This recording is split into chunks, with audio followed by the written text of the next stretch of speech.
On today's Arrows in Motion, we got Brian Chankin, co-founder of Deadly Prey Gallery. His partner, Robert Kofi from Ghana, have the biggest selection of Ghanaian movie posters in the United States. You have to see it to believe it. There's no words that can describe it. It's incredible art from incredible artists. I just like a lot of the guys, like, this is Heavy J. Yeah. It's just like the characters behind it is interesting. Oh, yeah. Are there like interviews with those guys out there? A little bit. My partner's done a lot of them. They're mostly in native language, so the guys speak, like, all of the artists speak a couple different languages. So a lot of the dudes don't really speak great English. So there's not a lot of interviews like that. There's interviews of, like, my partner kind of interpreting for them and stuff, but not necessarily of them just answering the questions in English. What's your relationship with Robert?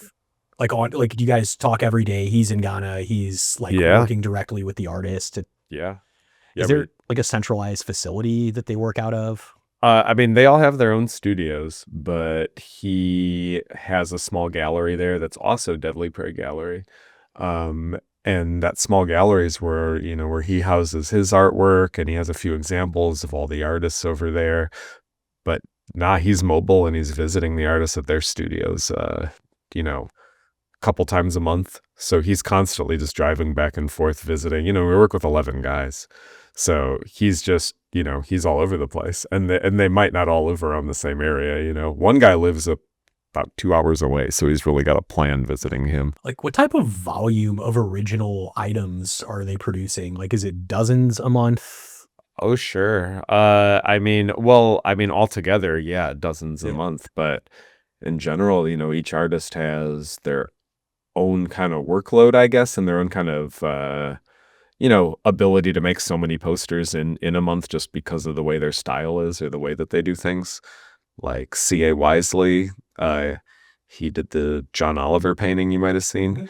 He takes about a month for one painting, while and you could see the detail, while somebody like Farkira or Magasco might make 4 paintings in a month. And they're not as technical, but maybe a little more wild with their strokes, So, yeah. So they're artists and they do their own thing. Yeah, I mean, it really is. If we need something done quickly, Robert will explain that to them and be like, "Hey, make this a priority, and maybe work a little more on this one than you would, other stuff." But yeah, in general, I mean, it's between 1 and 4 paintings per month per artist, and then you multiply that by 11. So that's kind of where we're at. Or most, like, what percentage of these are commissioned at this point? Most. Awesome. Yeah, most of them are commissioned. The guys will still make their own paintings, and it really just depends what they want to make, and I never want to stand in the way of them making paintings that they want to make. But we also have like a schedule at this point to keep up, because some people have been waiting a year for their commission. Like that one dude who I just said takes about a month for each painting. There's people that have already been waiting a year for something by him, just because that line gets long pretty quick when that's kind of the output. While someone like Farkira or Magasco, like I was saying, or Ashidi, one of the artists that works a little bit faster, they might have a very short wait if their queue isn't too long, so sometimes you can get a painting started and finished and set in, 2-3 months.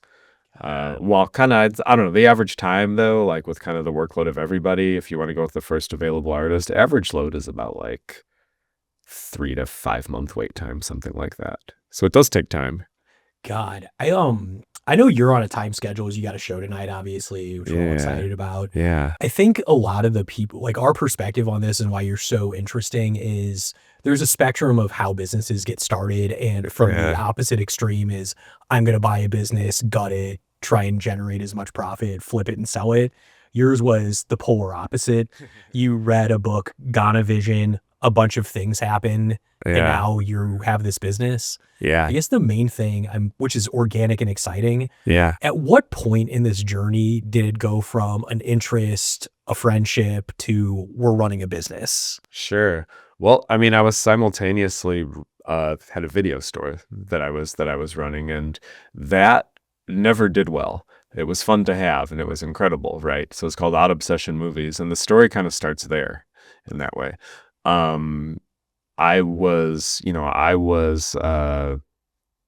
just taken by storm by these paintings after seeing this book called Ghana. A customer from my video store brought it in, and I just wanted to decorate the whole store with them. We had pretty high ceilings, and I had a lot of poster art in the store already, so I was just wondering how feasible it was to get a couple of these on our walls.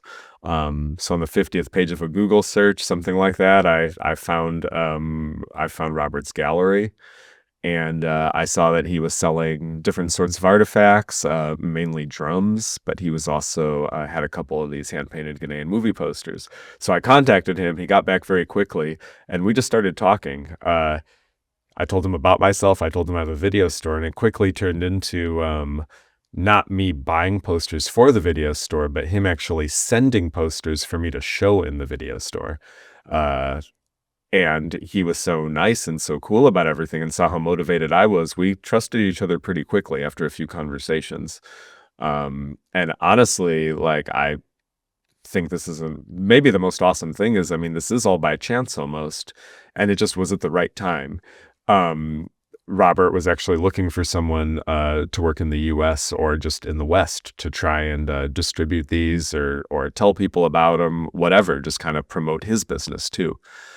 So I just happened to be that person and was in the right situation where I could have these up in the video store, help myself out too, because having these in the video store makes this much money, it's rough. And that's all we did was rent movies.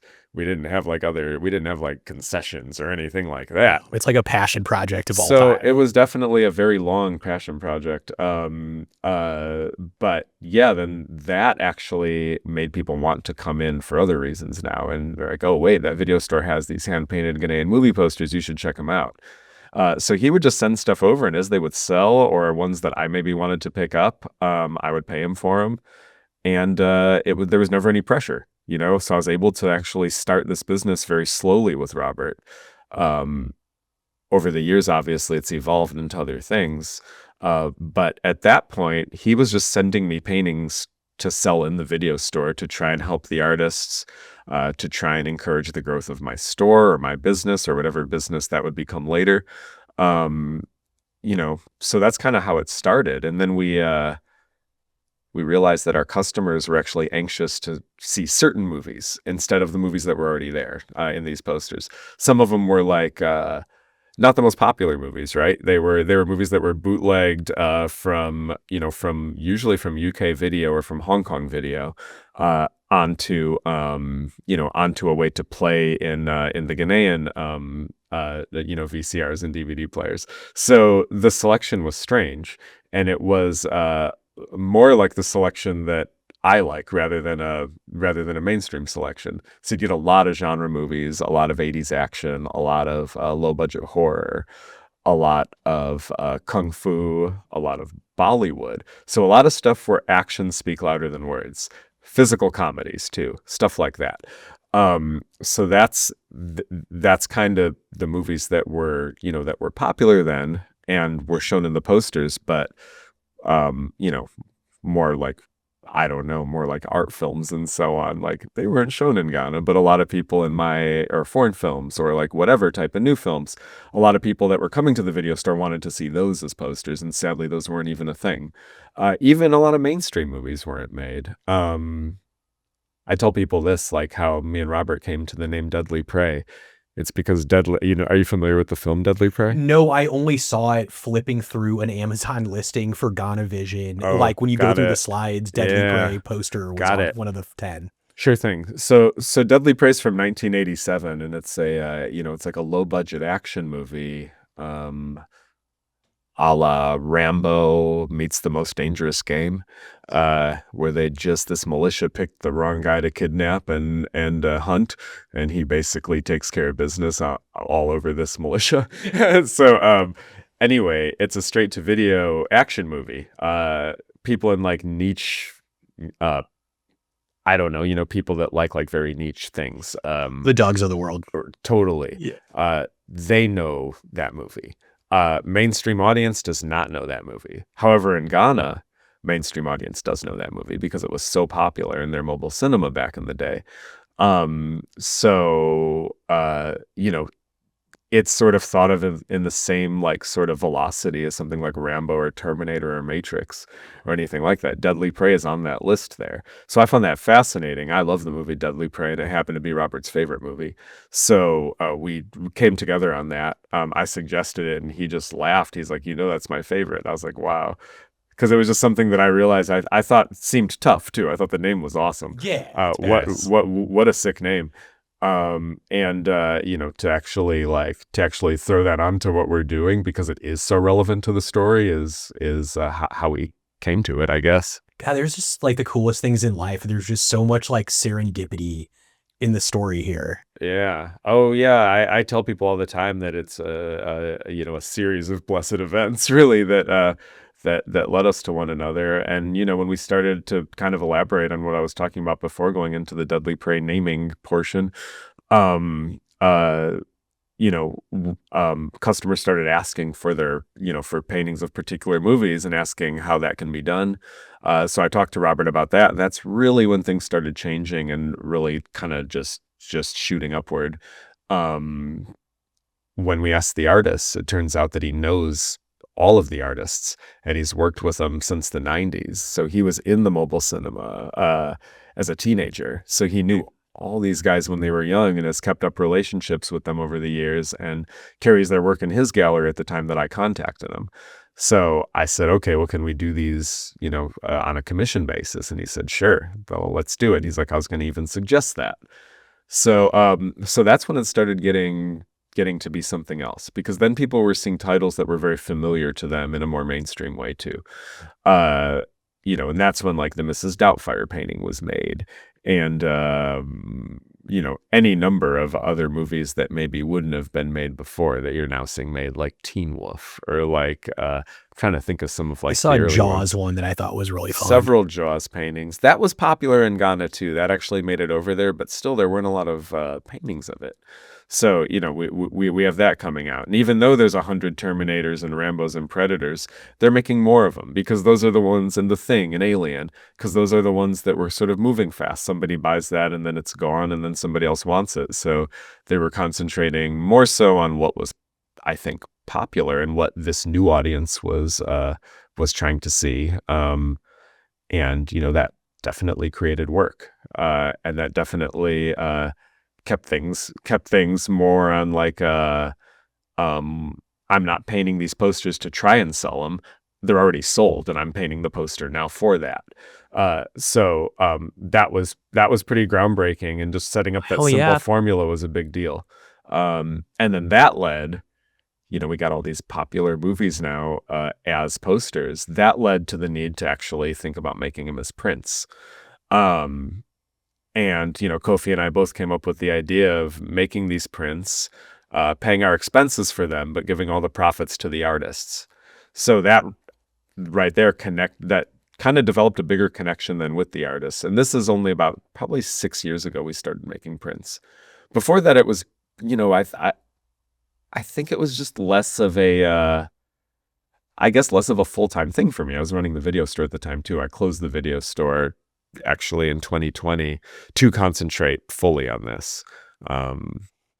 So Robert has the same type of passion and obsession for the art that you do, and you guys just happen to connect. Oh yeah. His is even bigger. I mean, he's living it. So, he's right there since the beginning. I'm late to the game in a way, even though it's been 14 years. So like, how long after you hung your first poster in Odd Obsessions did commissioning start? Was that fast? Yeah. It was just a couple months later. Oh, wow. Yeah. It was a few months later. People were vocal about it. They're like, oh, these are so awesome, but I'd love to see, one of, oh geez, I don't know, any movie, like it's just crazy. Like, so when you put the first poster up, you didn't know, 8 years later or however long it was, that you would be like the guy bringing this niche art to a broader audience.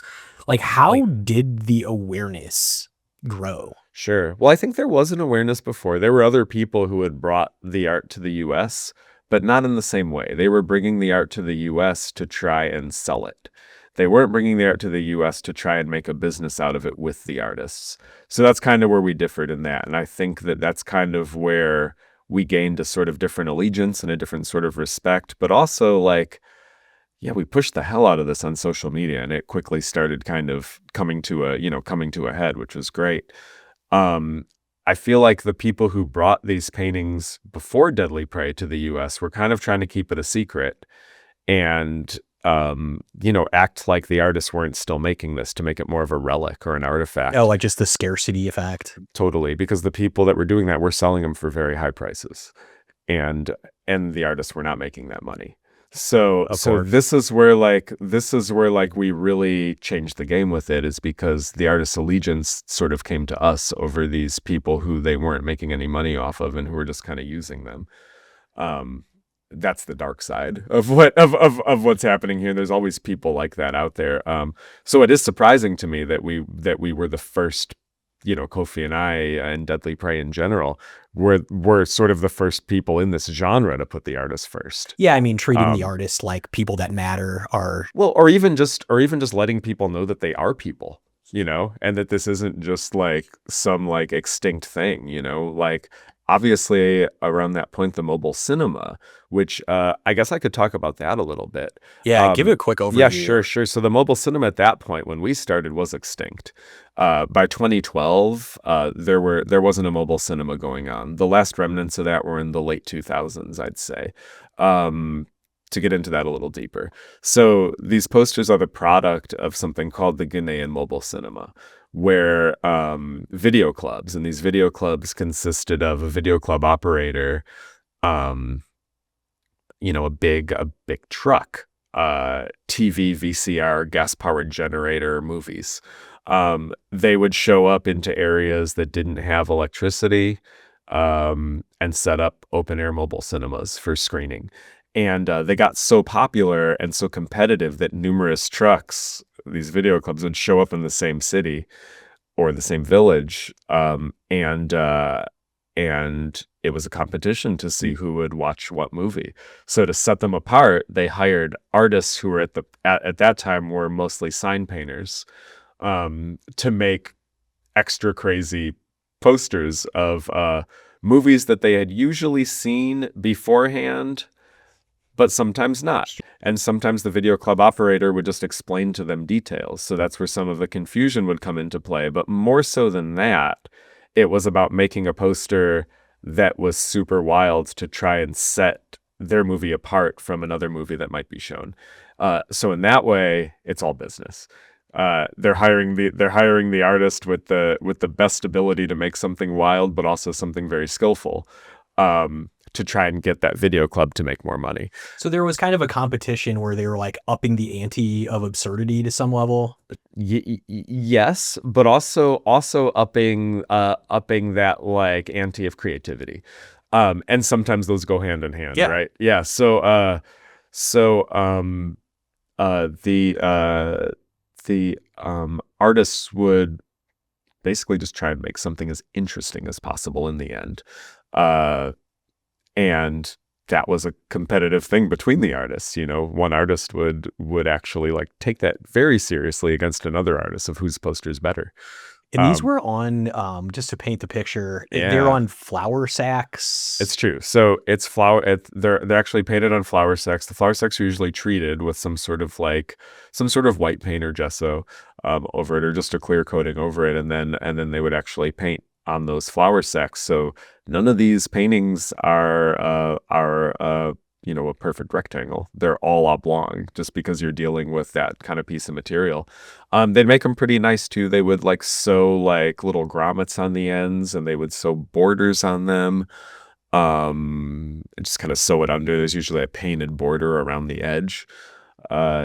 Yeah, I mean, they took a lot of pride in making the actual object that was going to travel with the mobile cinema look as good as possible. And also, it had to have that like extra sewing on the ends too, because it's a rugged piece of material that's going to be used over and over, because they actually have a roll of posters they're traveling with of the movies they're showing.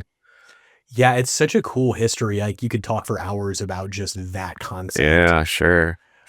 So out of these video clubs come these posters. Out of these posters come this business that you and Robert share together, and you're the primary distribution arm for these artists. Like, Right. how are you spending your time right now that you're out of the video store and it's full time? Yeah, I mean, doing everything really. It's I run the Instagram, which takes way more time than it should, but it's okay because that's what drives the business in so many ways. We have a store also, so we're busy fulfilling orders all the time. I have my girlfriend will help. I have some friends who will help. My sister will help, and my studio's in my in my house. So we're basically just set up like a little like shipping area in my basement. A lot of time spent on that, just because a lot of people like to buy prints now, and that's amazing. The last week out of every month or the last 10 days out of every month, I've been touring. So I pick a different region and just tour with the posters and set up these fairly large exhibitions in 1 or 2 nights, like we're doing today in St. Louis. Um, Basically, we show up with 200 paintings, about 1,000 prints. What else? T-shirts, books, a bunch of stickers, really whatever we got. A couple tables in the van, lots of boxes to put the prints in, and everything that could fit into a small van, I guess. And usually that can get us through anywhere between 3 and 6 cities. So yeah, been really going hard in that aspect, which again has changed things big time. Putting in that time on the road has been awesome, and building connections on the road has actually been really good because as good as we can do in Chicago, it's honestly not our audience. Our audience is everywhere. So Sure. yeah. So a lot of your following has been, just come from internet, social media marketing. Instagram sounds like your Yeah, primary, but sure. obviously as you go to these shows like tonight, it sounds like Mhm. you're probably planning on hundreds of people showing up. Yeah. Yeah. The last, every show on this tour has been hundreds of people. I mean, like, yeah, I think in Denver, we had around 600 people come through. Yesterday at Kansas City, in one night, it must have been 400 to 500 people, Do you which is notice crazy. like spikes of like followers increasing as you go through these shows? Yes. Yes. So it is interesting to me that at least half of the people, it seems like at least half of these people that go to the shows are there for the first time or didn't know about it, or knew about it in some capacity but didn't follow the Instagram account. And that's always fascinating to me. And that's another reason why the venues that I choose for these pop-ups are so important for us, for them to spread the word also, and for us to have presenters and that kind of stuff and just people involved. Uh, that really just makes it all happen. And I've noticed that I've noticed that pretty big time. I used to, I mean, I had a bad habit of when I would set up these exhibitions, if a place had like a good following on Instagram, I'd be like, oh, great, let me show with you. And then I realized, well, maybe that's not the right way to go, because just because they have a big following doesn't mean they're going to promote or doesn't mean they're going to help you. Um, so I've really taken my time and put out calls to each city and gone through it with people and really found the perfect venues and people to work with in the end, which has been like just incredibly awesome. Yeah, I know like the Heavy Anchor shout out is like they're notorious for local musicians, local comics, Yeah, local artists. sure. I've been there, like I was telling them, like my brother was a regular there for a while, and Yeah. we'll just be hanging out and there's like a scream band with 5 people on stage yelling at 3 people in the crowd. It's just such an awesome, cool place. I want to get them to play for the show tonight. Yeah. Yes. Usually they don't have anything else going on. Yeah, I But mean, if they're free. obviously like cinephiles hang out with cinephiles. Yeah. So it's just kind of a natural, organic thing. That's why it's just so cool that like you don't have paid ads behind you. You don't have like an agency. You just have like such a cool, unique, interesting product. Yeah, you have a lot of work to do, but it kind of grows itself. Yeah, I mean, that's been the most interesting part is, yeah, I mean, I put in all that work. Kofi puts in all the work. That's his name, Robert Kofi. And the artist put in all the work. So, thank God it kind of moves naturally. As long as we're all putting in the work, it only moves forward, How many times have you been able to make it to Ghana? just once. I went in 2019 Yeah, it's crazy because I talk to Kofi every day. And I went in 2019 after dealing with him on the phone and on email for so long, you know. So yeah, I mean, we met in 2012. So it took 7 years to get over there. That's beautiful. It's crazy. I mean, you know, I didn't have money to go up there. You know what I mean? I was running a business too. I didn't really have the time ever. If I ever left town, it was for 2 or 3 days. So I finally made it a point in 2019. Everything came together, and it was, you know, really life-changing experience. It was great. I even took 2 filmmaker friends with me, and we shot a bunch of footage there. So cool. And then that, hopefully, I mean, I'll talk about this a little bit. We are working on a documentary, and we're working on finding funding for the documentary now. So there's a few good leads for it. All that footage we shot back then. We're trying to go up there again now, hopefully in the next couple months. So, Awesome. you know, so I'll be coming back soon to, you know, to shoot some video and get interviews and hopefully, you know, create a project that's been kind of a long time in the making. Yeah, I mean, it's a story that like should be told. It's obviously fascinating to everyone that touches. There's so many artists and there's so many angles and there's so much history to it. One curiosity I have is, you know, since 10 years ago, I wonder how the lives of these artists has changed for the better. Like, are they living a different lifestyle because of the money that's come from this? Yes. You know, I mean, again, I'm not there to witness this right now. All I see is what I see when I speak with them, right? And I just have to believe their words that things have gotten better, you know, and things have began to thrive. They weren't making much money, and when we first started, they weren't making much money. It's a lot more now. I'll say that. It's awesome, you know, and just getting these prints in motion has been life-changing because they don't have to rely on selling all their paintings to make money. They actually nowadays are making almost just as much money, maybe more money in some cases, on prints than they are in their original paintings, which they don't have to worry about, you know?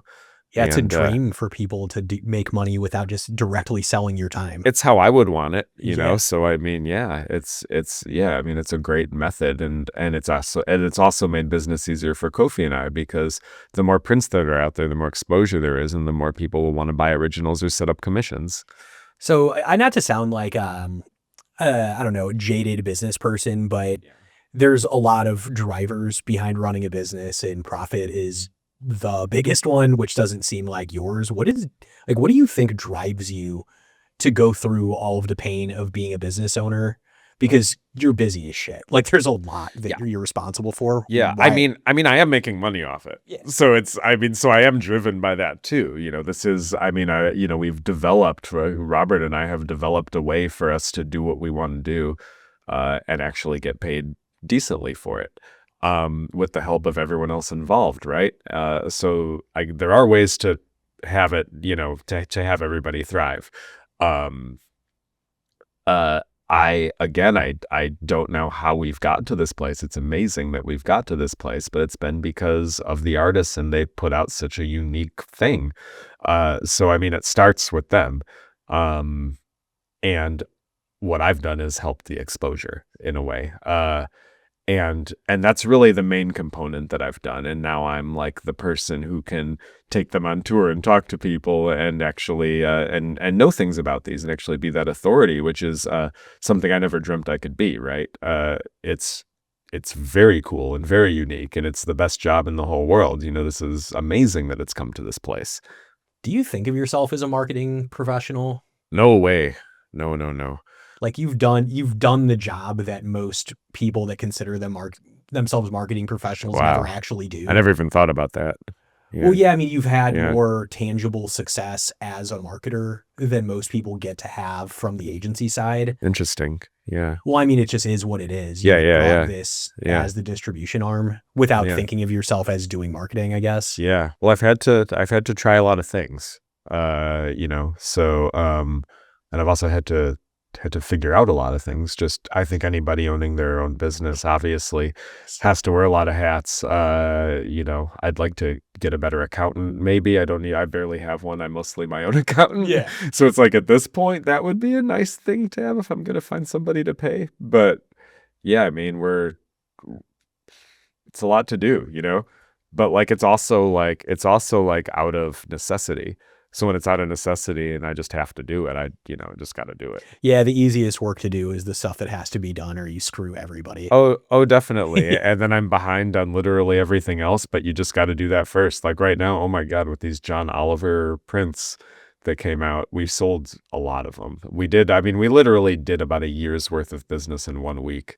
So now just try not, and this is when I'm in the middle of touring, by the way. Yeah. So, it's crazy. What I did not account for is how many questions I would have to answer. Because in a whole year, I answer, a big handful of questions about prints or, when's it shipping or what's up.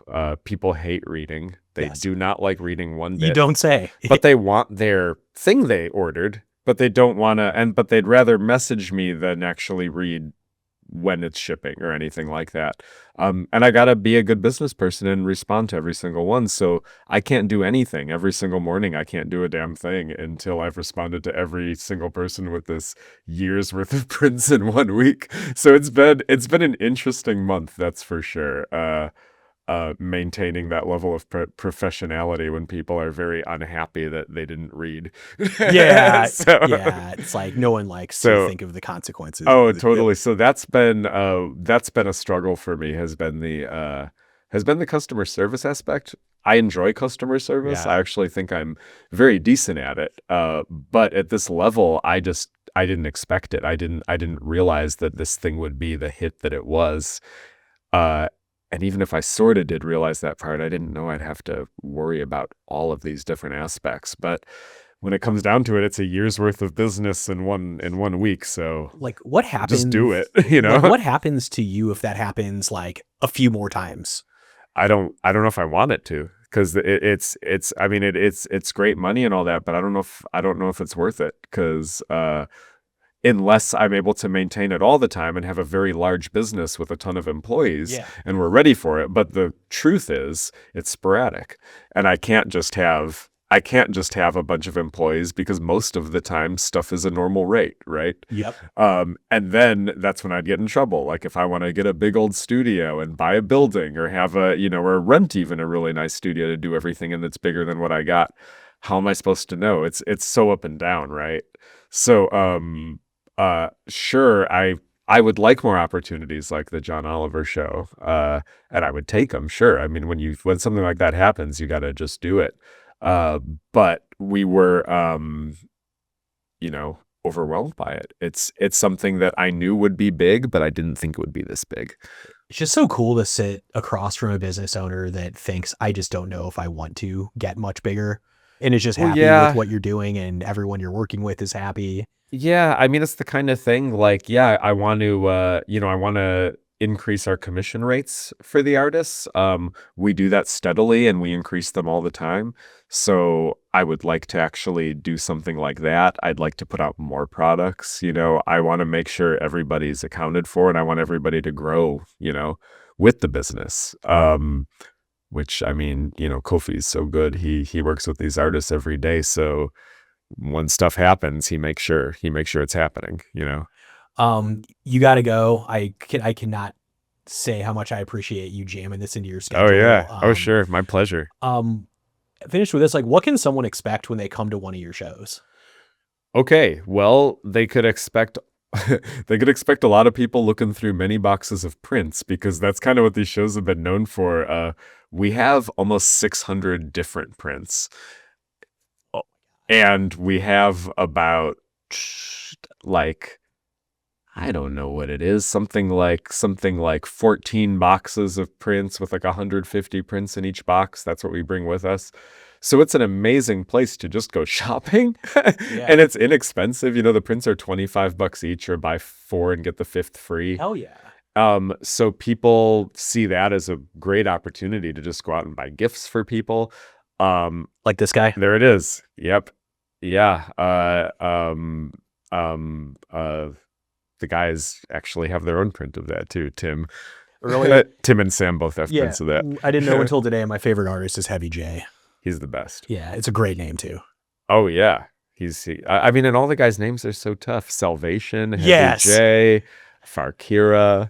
You look like such a boss when you're with that picture of you from 2019 with like the caption of all the guys' names, and then Brian. Right. It's- Yeah, just Brian. no, that's really cool. It's like, I don't know, it's like aging ourselves, but it's like going to the record store, that like tactile experience of like paging through stuff. I was gonna say that too. That really is one of the appeals of going to these shows. And I guess to elaborate on that, I mean, huge display of paintings too. You know, we double up on the walls. We come with 200 paintings, and we get as many on the walls as we can, and then we put the rest on tables for people to go through. So that's really kind of the main place. If you're going to be at one of these shows, is kind of looking at the table and the reveal of all the paintings that are there. In addition to, you know, all the prints to look through and all that stuff. It's pretty incredible. Like at these shows, like everybody kind of walks away with something. We have $5, like big $5 stickers too. So it's like everybody can get something when they come to one of these shows, which is I think a really cool thing about it. And I think the thing that people really come for the shows is to actually walk away with something, you know?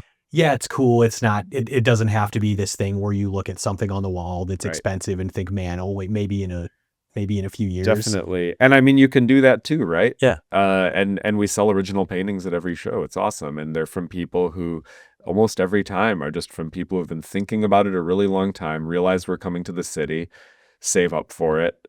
You know, I had somebody, oh my God, I had this guy message me about the Kansas City show.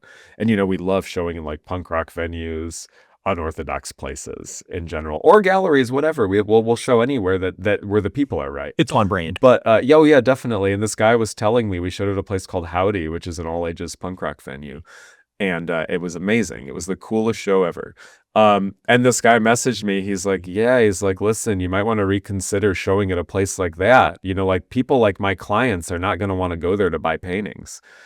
And like my response was, well, maybe your clients aren't my clients, you know, like, I mean, or maybe just tell them about it and maybe they are my client, you know, whatever. Like, You don't know until you ask. but like, I promise you the vibe is nice, you know? So yeah, I mean, and I think it's going to be a similar thing tonight at Heavy Anchor. We're going to have, you know, I mean, it's a venue like that. It's the same sort of thing. It's kind of rugged and it looks great. It's cool as hell. Yeah, It's yeah. got a great aesthetic. So I'm excited for you. Anything else you want to say before you run out of here? Oh, not really. I don't know. Anything else you want to say? No, I mean, this was awesome. Like, Yeah. you just have such a cool story, and it's just sometimes when you're living the story, it's hard to like step out and think of how the hell. That's definitely how I feel right now, because I'm just kind of full steam ahead, and like when I have that opportunity to reflect, even like now, it's very interesting to me. No, sweet. Well, I'm Yeah. glad I could hold up a mirror for a second. Yeah, thank Dope. you. Well, thanks, Brian. Yeah. Oh no, thanks again. This has been fun as hell.